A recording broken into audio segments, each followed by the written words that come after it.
Nagsimula sa simple na pasulyap-sulyap, nagpapapansin sa'yo.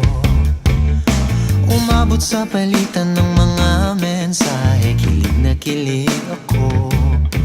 Kumusta, kain na, hello, magandang umaga. Ingat ka, pahinga, huwag kang masyadong magpupuyat pa.